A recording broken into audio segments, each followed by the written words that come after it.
And you're live. Okay, we're back on the conference committee on H.454. Let us start by saying we had not intended for that to be the shock that it came across as being. That was, and we're like you, we're trying to get to yes. Okay.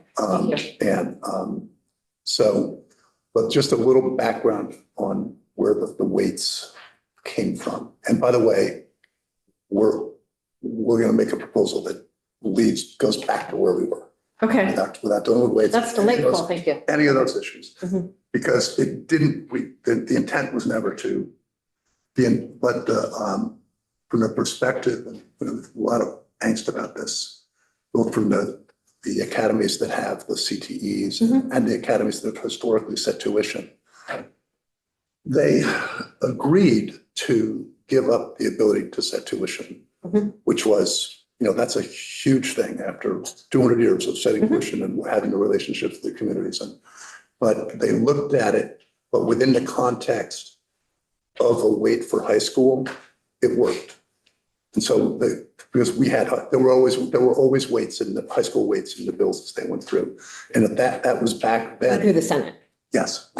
That's when the high school said, okay, that's fair.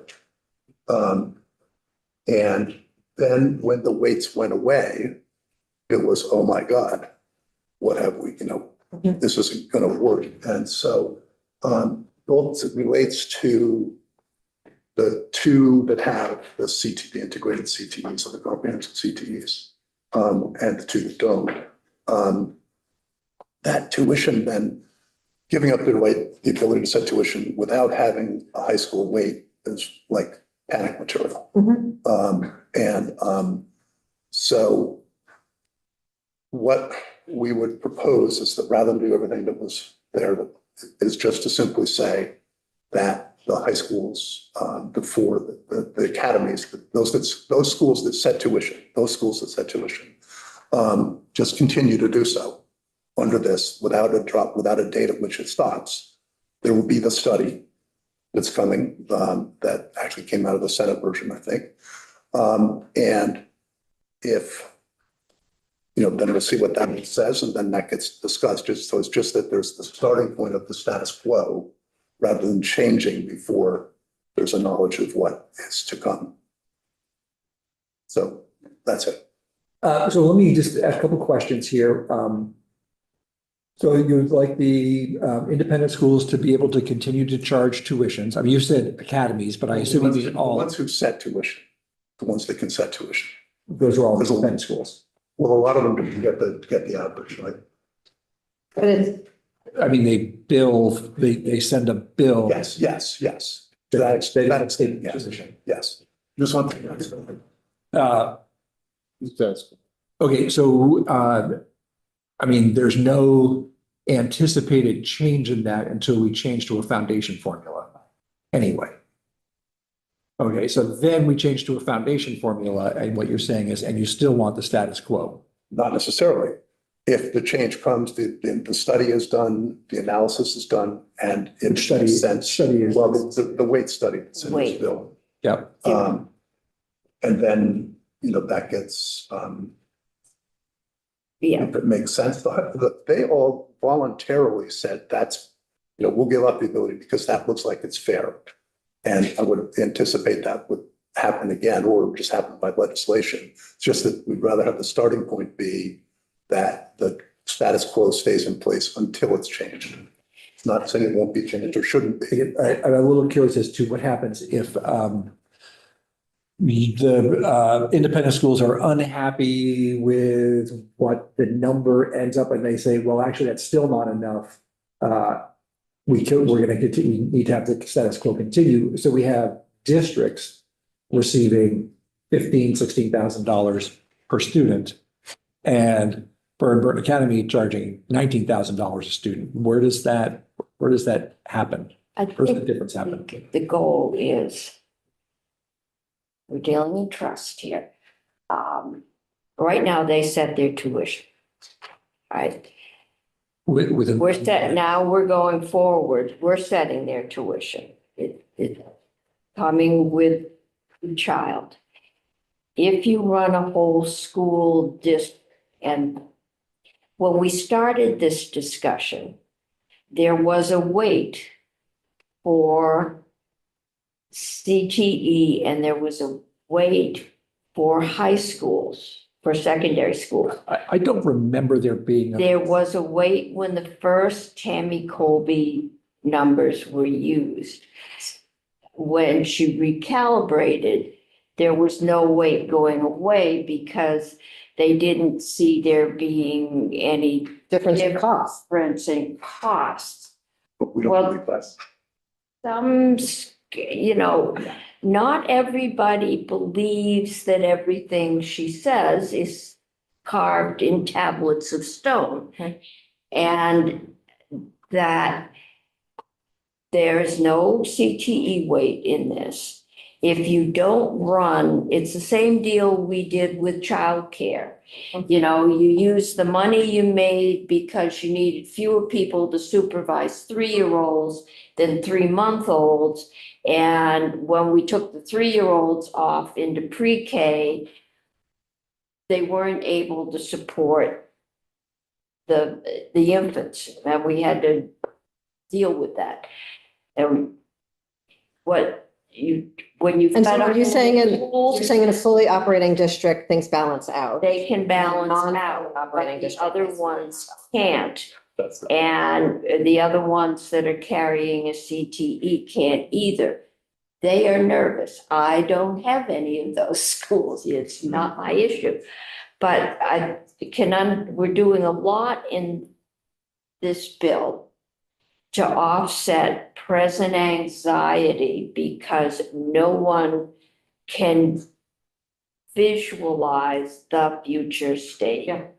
And that's what they're asking, is until that weight study comes back and the weights are set. And I think if we will ask the weight study to look particularly at these schools because they may well be different than independent, publicly operated schools. I think I understand the intent of where you're coming from, I think. I want to offer that I think all schools in the state right now actually have the ability to set their spending. It's one of the, both the really fairly extraordinary things about Vermont and one of the things that have led to the very ever-changing spending that we are tackling right now. And so right now in this bill, as passed the House and the Senate, we had all schools, whether they were public schools or independent schools, change from being able to set their own spending to moving to the spending that the state declared. That was true across the board, right? Public schools are also changing that assumption under this. What I think was shocking to me about what you brought forward was less the intent and more that it was an enormous amount of brand new language that had not been vetted by either chamber, and some of which required a lot of mathing before we could get our heads around it. And a lot of, like geography of looking at maps, right? And just understanding impact. We saw the reaction and understood what had happened. Okay. What we were trying to- Yeah. And so when you say you want to pull back to where we were before, are you saying that you're withdrawing? I'm really just trying, I'm not Yeah. trying to lay a trap, I'm just trying to understand where we are in the conversation. Yes. You're withdrawing these all three of these proposals? No, the one about the Bates and rates. weights. Okay, but not the spending, the underspending stuff. No, No, or the allowable growth rates. Okay, no. or the independent school language, Yeah. or the removing the ability to tax second home in order to make sure that Vermonters' tax rates don't go. I'll have that in the study, which we said yesterday. Okay. That's okay, that's good. That's. Okay, so all of that's still on the table. It's just a change in the formula you're withdrawing. Yes. And you're adding that independent schools are not subject to all of this change until we study it.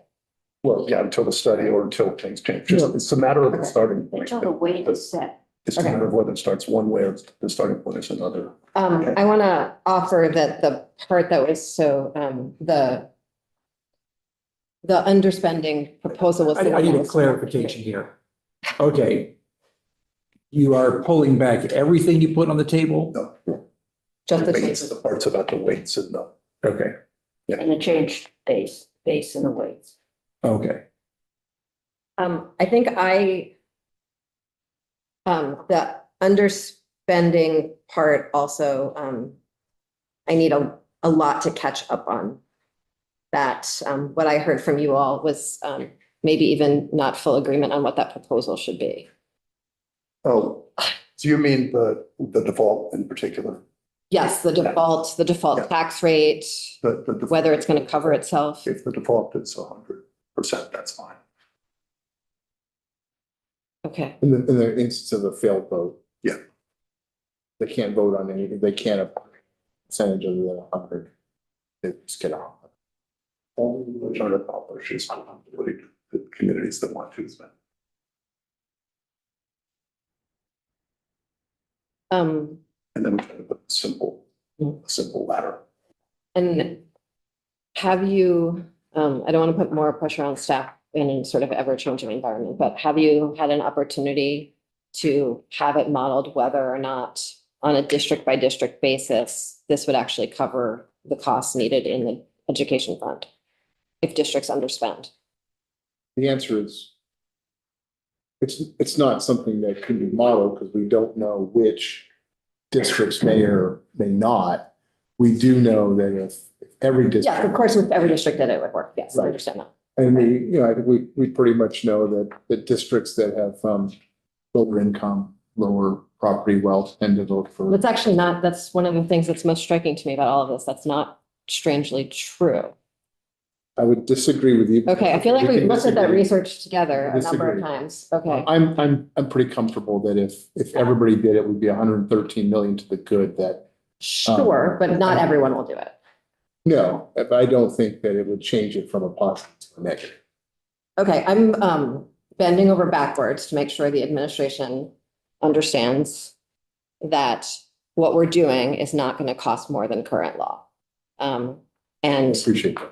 great, thank you. And so just the fact that you're saying that you feel confident about this is not enough spreadsheeting for me. And I know we don't know what the districts are. We've been working in some cases with sample districts. In places where we can't work with sample districts, I think we're saying, let's study this because we have a few years in front of us. And make sure that the math works so that we don't wind up with a, failed education fund.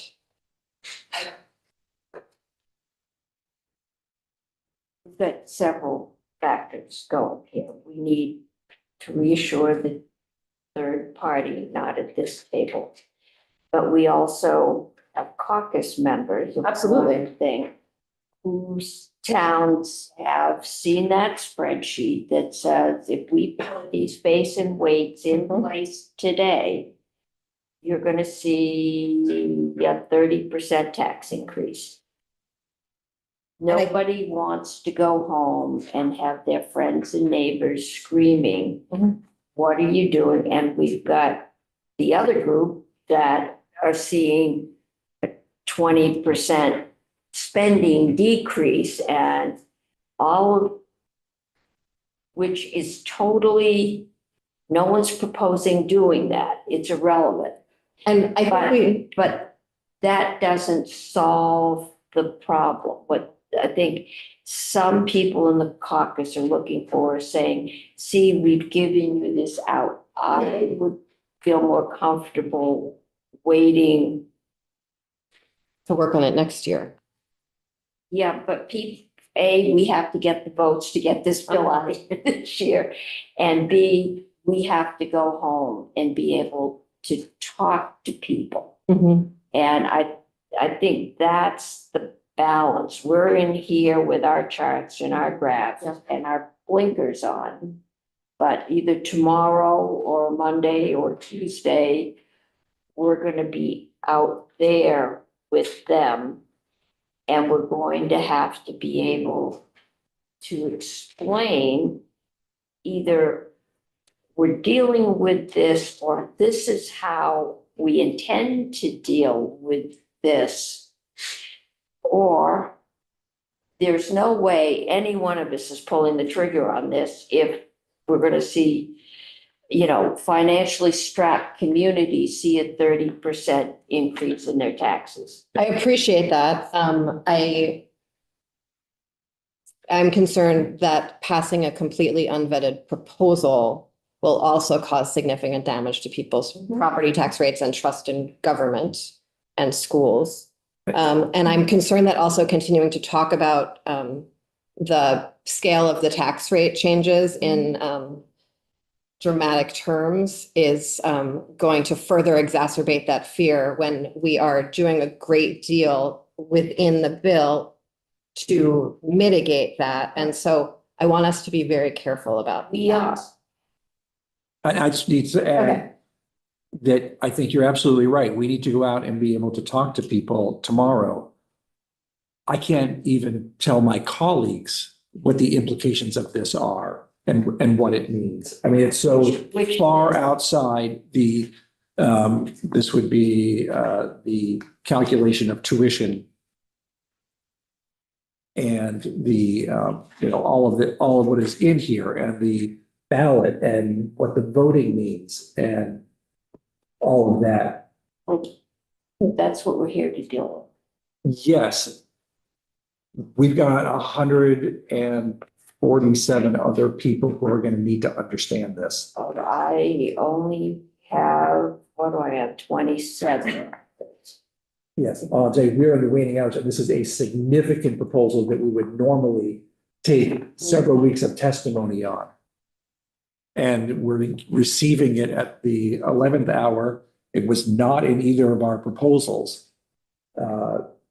So that's sort of, I would say, a major challenge. And I would echo what Emily says, that I'm not saying that these aren't problems that are worthy of a very close look. I'm just saying that an unvetted, sort of mapped out proposal at the 11th hour like this is not something that I think anybody can be terribly comfortable with. So what do we do? I think I would like to go do some math and some thinking. We can do the same. Okay. Who gets Julie? It's okay, You get- Thanks. I mean, I'm concerned that we have a basic process question. Yes. The problem in that, this is big, it is untested, we've had no expert. Just chuck that. How do we? Are you proposing that? The question is, how do we give reassurance to all of those people and get enough votes to get this out? How do we, what answer do we have when they wave that piece of paper and say, my taxes are going up 30%? Do you believe passing this tonight is the right answer? I don't know if that is the right answer. That was 15-minute at lunch's attempt to come up with an answer. Let me dig into it. Okay, I mean, the reason we're here is because I think we all know this. This is a bill. It came up, it was a Democratic caucus bill in the House. It was a Democratic caucus bill in the Senate. Okay, Well, it was not vetted in the Senate. It wasn't. well, I know, but I mean, it wasn't a bipartisan bill. Right. And now you've got a situation where you're probably going to need votes from both parties, and you're going to need a governor who's from the same party as the people that were not able to vote for this bill when it went through the House and The the Senate. administration don't include anything like this. And so So here we are, we had a bill that was one caucus all the way through. And now we've got to square it up with both caucuses and a Republican governor, so. I guess let's dig in. I mean, if you need help from JFO to understand it, let's take the time we need. But I don't think there's any universe where understanding a change of this scale is going to happen in an hour. I think that the problem that you are looking to solve is worthy of deep exploration, and it's worthy of other solutions. And I wonder if we could find a way to solve that problem within the confines of the bill. I think there are significant opportunities for that. And so I'm not, since it's the problem you brought to the table, I'm not necessarily interested in being the only one trying to solve it.